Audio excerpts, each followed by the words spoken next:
Hello everyone, I am Shefali. I welcome you all in your accountancy class. In our last video, we have discussed about double column cash book. Today, we will discuss treatment of some important transactions which are related to double column cash book. तो यहाँ हम कुछ transactions को discuss भी करेंगे और practical question भी attempt करेंगे डबल कॉलम कैश बुक से रिलेटेड। फर्स्ट है आपका ट्रीटमेंट कि अगर आपका चेक जो है वो डिसोनर हो जाता है, मींस आपको किसी पर्सन से चेक रिसीव हुआ और वो चेक डिसोनर हो गया। अब डिसोनर होने का मतलब है यहाँ कि वो बैंक ने चेक रिजेक्ट कर दिया कि उस पर्सन के अकाउंट में उतना पैसा नहीं है जितने का उसने आपको चेक दिया। अब आपने तो उस चेक को रिकॉर्ड कर लिया है अपनी कैश बुक में, डेबिट साइड में, रिसीट साइड में आपने तो रिकॉर्ड करा कि आपको चेक रिसीव हुआ है, लेकिन वो बैंक ने चेक रिजेक्ट कर दिया कि भाई उसके सामने वाले के अकाउंट में पैसा ही नहीं है कि बैंक आपको वो पैसे दे। तो अब जब डिसोनर हो जाए तो उसकी एंट्री आपने जो है अपोजिट करके डालनी है, यानी जब आपको मिला था तो आपने रिसीट साइड पर या आप कह लीजिए डेबिट साइड पर उसको रिकॉर्ड किया था कि आपको चेक रिसीव हुआ है। अब इसका अपोजिट करोगे कि जब डिसोनर हो जाएगा चेक तो आपने उसको रिकॉर्ड करना है क्रेडिट साइड पर और उसमें लिख देना है उस पर्सन का या उस कस्टमर का नाम। जैसे फॉर एग्जांपल कस्टमर का नाम है मिस्टर ए, तो मैंने लिख दिया by mister A. Cash book के क्रेडिट साइड पर चेक था 5000 का तो 5000 रिकॉर्ड कर दिए। तो क्रेडिट साइड पर जब मैं रिकॉर्ड करूंगी by mister A cash book में तो वो शो करेगा कि मैंने इस पर्सन से अभी भी जो है वो पैसा लेना है। इस तरह से आप इस एंट्री को रिकॉर्ड करेंगे। जब भी चेक डिसऑनर होगा क्रेडिट साइड पर उस चेक को रिकॉर्ड करना है। पहले रिसीविंग की एंट्री होगी जब पर्सन से रिसीव होगा, बाद में जिस डेट को डिसऑनर होगा उस डेट को आपने क्रेडिट साइड पे उस कस्टमर का नाम और वो अमाउंट बैंक कॉलम में शो कर देना है। बैंक कॉलम में होगी ये एंट्री। नेक्स्ट है amount withdrawn for personal use. आपने अपने बैंक अकाउंट से पर्सनल यूज के लिए पैसा विड्रॉ किया। सिंपल है, पेमेंट साइड से आप बैंक में से बैलेंस को कम करोगे और पर्सनल यूज है तो आप लिख दोगे बाय ड्रॉइंग्स। ऑफिस यूज के लिए करते तो दोनों साइड एंट्री करते कि भाई कैश भी विड्रॉ हो रहा है, बैंक भी, मींस कैश का विड्रॉवल है, कैश आ रहा है, बैंक से बैलेंस कम हो रहा है। ये कॉन्ट्रा एंट्री तो डिस्कस हो चुकी है लास्ट वीडियो में। आज है कि पर्सनल यूज के लिए किया तो by drawings 1000 rupees bank column में शो कर दोगे, कम हो जाएंगे। नेक्स्ट है इंडोर्समेंट ऑफ चेक। इंडोर्समेंट का मतलब होता है किसी दूसरे को अपना चेक जो है वो आपने ट्रांसफर कर दिया। तो आपको रिसीव हुआ चेक और आपने उस चेक को किसी और पर्सन को दे दिया, बैंक में डिपॉजिट नहीं कराया। यहां पर आपने पहले ही सोच लिया कि मैं किसी और पर्सन को दूंगा। आपको जो है वो मिस्टर ए से चेक रिसीव होता है सपोज कीजिए, और उस चेक को आपने एंडोर्स कर दिया। एंडोर्स का मतलब होता है किसी दूसरे को ट्रांसफर करना। आपने मिस्टर सी को दिया तो इसको आपने कैश बुक में रिकॉर्ड नहीं करना। चेक रिसीव किया हुआ भी बैंक कॉलम में नहीं दिखाना, बिकॉज आपके बैंक अकाउंट में पैसे आप नहीं रख सकते हो। आपने उसको सीधा चेक को ट्रांसफर किया है, बैंक अकाउंट में नहीं लेके गए अपने।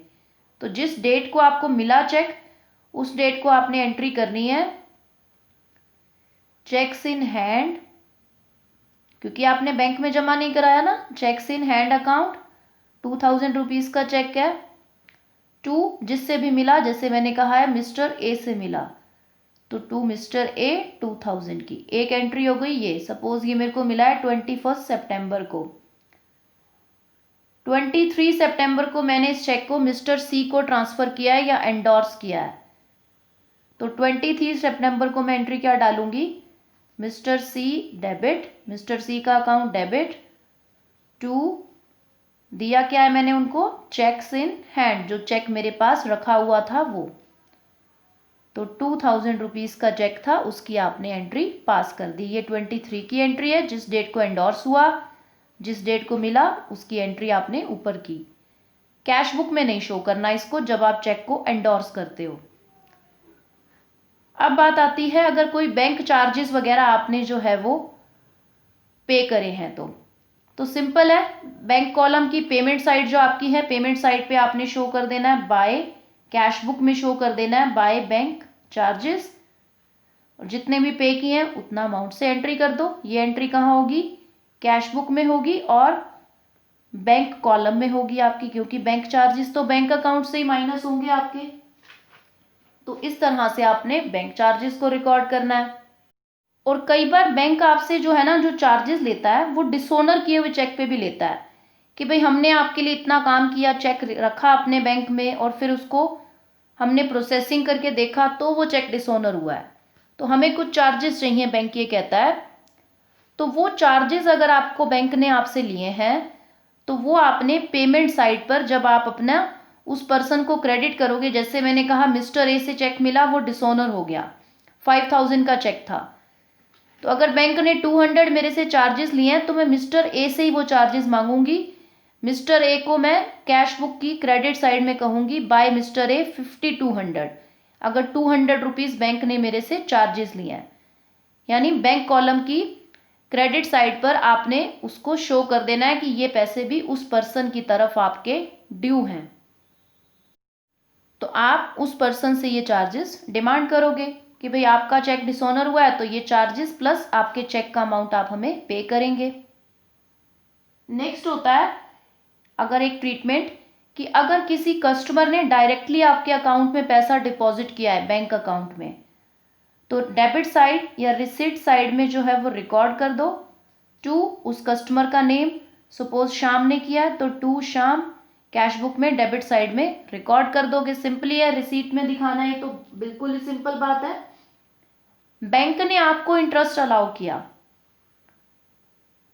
बैंक आपको आपके अकाउंट में जितने भी पैसे हैं उस पर इंटरेस्ट अलाउ कर रहा है, तो रिसीट साइड पर आप शो कर दोगे टू इंटरेस्ट अकाउंट, जितने पैसे रिसीव हो रहे हैं इंटरेस्ट के वो बैंक कॉलम में रिसीट साइड पर शो कर दोगे आप। और अगर बैंक ने इंटरेस्ट अलाउ नहीं किया है, इंटरेस्ट चार्ज किया है आपको, चार्ज कब करता है? जब आपने बैंक से कुछ उधार वगैरह कुछ लिया हुआ है, लोन वगैरह, तो चार्ज किया अगर बैंक ने, तो फिर आपने जो है वो एंट्री कहाँ करनी है? पिछली बार आपने रिसीट साइड पर डेबिट साइड पर की थी जब आपको इंटरेस्ट बैंक ने दिया था। इस बार आप बैंक आपसे चार्ज कर रहा है, मांग रहा है, तो एंट्री कहाँ करोगे? पेमेंट साइड, या आप उसको कह लो क्रेडिट साइड पर, और एंट्री क्या हो जाएगी? Bye interest account. तो ये आपकी एंट्री हो जाएगी और इस एंट्री को देखते हुए आपने अपना कैश बुक में रिकॉर्ड कर लेना है। अब हम एक double column cash book discuss करेंगे, प्रैक्टिकली देखते हैं कि कैसे होगा। तो यहाँ हमारे पास फॉर्मेट है और एक न्यूमेरिकल का स्टेटमेंट हम ले लेते हैं, जिसको लिखते हुए हम हमारी कैश बुक को पूरा करेंगे। तो यहाँ आपके पास कहता है कि आपको 2 कॉलम कैश बुक बनाना है, जहां आपके पास कैश इन हैंड 2800 और कैश एट बैंक 7000 है। कैश और बैंक दोनों का बैलेंस दिया हुआ है आपको और डेट मेंशन की गई है June 1। तो सबसे पहले तो टू बैलेंस ब्रॉट डाउन करके कैश का बैलेंस कैश के कॉलम में, बैंक का बैलेंस जो है वो बैंक के कॉलम में राइट कर दो। इसने कहा था कैश इन हैंड है 2800, कैश एट बैंक है 7000, ये मैंने ओपनिंग बैलेंस राइट किया है कैश का और बैंक का। अब एक एक करके ट्रांजैक्शन कैश से रिलेटेड होंगी तो कैश कॉलम में रिकॉर्ड होंगी, बैंक कॉलम की होंगी तो बैंक कॉलम में जाएंगी। Discounted a bill of exchange at 1% through bank, 5000 का था। अब डिस्काउंट कराना क्या होता है पहले तो ये जान लें। डिस्काउंट कराने का मतलब होता है कि आपके पास सामने वाले ने आपको एक जो है वो नोट लिख करके दिया है कि मैं आपको इस डेट को ये पैसे पे कर दूंगा, आपने टाइम से पहले ही बैंक में जा कर के उन पैसों को बैंक से रिसीव कर लिया, तो बैंक आपसे कुछ चार्जेस ले लेता है। कि आपने, उस पर्सन ने कहा है कि मैं 2 मंथ्स के बाद इस बैंक अकाउंट के थ्रू आपको पेमेंट कर दूंगा, वो होता है बिल ऑफ एक्सचेंज, कि उसने बिल पर साइन करके दिया है कि मैं इतनी पेमेंट आपको कर दूंगा। आप टाइम से पहले ही आपने बैंक में जा कर के उस पैसे को रिसीव कर लिया बैंक से, बैंक आपको कहेगा कि मैं आपको 1% पेमेंट कम दूंगा। तो यहाँ आपके पास 5,000 रुपीज़ का जो है वो आपको रिसीव होने थे, 1% निकालोगे यानी 50 रुपीज़ बैंक ने आपको कम पे किए हैं, क्योंकि टाइम से पहले आपने वो लिए हैं पैसे। तो आपको बैंक में रिसीव होगा ये पैसा, बिकॉज आप बैंक से रिसीव कर रहे हो। डेट है आपकी एंट्री की जून 10। तो यहां पर आप रिकॉर्ड करेंगे बिल ऑफ एक्सचेंज से जब हमें पैसा रिसीव होता है तो उसको हम कहते हैं बिल्स रिसीवेबल अकाउंट। तो बिल रिसीवेबल अकाउंट आपके बैंक कॉलम में 5,000 का 1% लेस कर दो, 50 रुपीज़ आपको कम रिसीव होंगे तो आपको 4950 रिसीव हो जाएंगे। 50 रुपीज़ बैंक ने आपसे चार्ज लिया है, वो चार्जेस के लिए अलग से जर्नल एंट्री आपकी जो है वो पास हो जाएगी।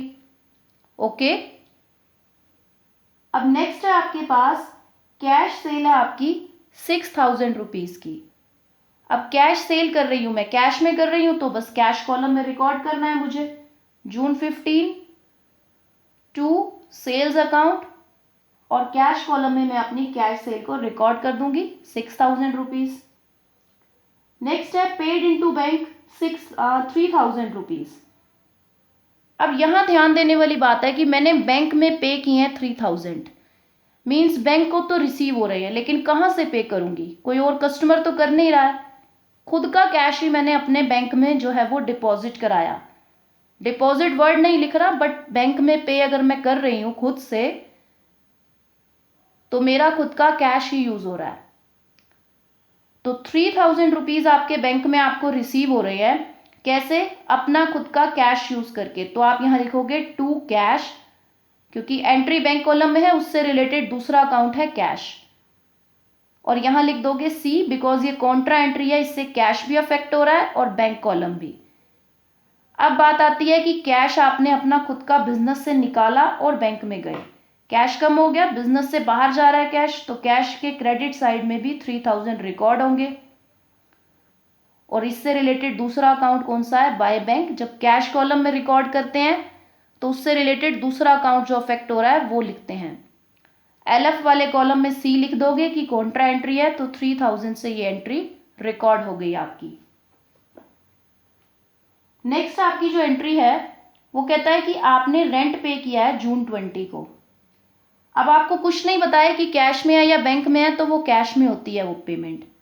बाय रेंट, रेंट आपने जो है वो 700 का पे किया है, 700 से कैश कॉलम में शो कर दो। बैंक चार्जेस पे किए हैं 100 रुपीज़ के। अब बैंक चार्जेस हमेशा बैंक अकाउंट से कट होते हैं, वो कैश में नहीं हम पे करने जाते, वो हमेशा बैंक अकाउंट से बैंक डायरेक्टली कट करता है। तो पेमेंट साइड में बैंक कॉलम में से माइनस करेंगे, माइनस मतलब लिखेंगे अपने आप ऑटोमेटिकली, ये चीज़ पेमेंट साइड से पे होगी बाय बैंक चार्जेस। नेक्स्ट है आपके पास withdrawn from bank for personal use. Personal use के लिए आपने बैंक से जो है वो विड्रॉ किए पैसे। अभी अभी हमने डिस्कस किया था ये, तो कि हम लिख देते होते हैं बाय ड्रॉइंग्स, और बैंक कॉलम में से आपने जितने भी विड्रॉ किए, यहाँ 1,500 बता रहा है तो 1,500 विड्रॉ।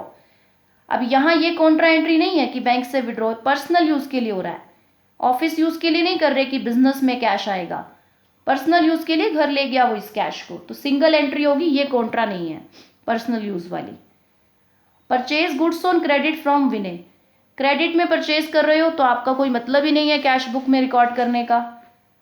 तो अब आप टोटल कर लो आपके कॉलम्स को, डेबिट साइड और क्रेडिट साइड को, और देखो बैलेंसिंग करके, कैश कॉलम तो हमेशा डेबिट साइड में ही बड़ा मिलता है, बैंक कॉलम की दोनों में से किसी भी एक साइड का बड़ा हो सकता है। तो यहाँ तो ओनली 2,000 ही है और यहाँ काफ़ी ज़्यादा है, तो डेबिट साइड का ही बड़ा है दोनों में ही। तो आपका कैश कॉलम का टोटल आ रहा है 8,800, और बैंक कॉलम का जो आपका टोटल बनेगा दैट विल बी 14,950।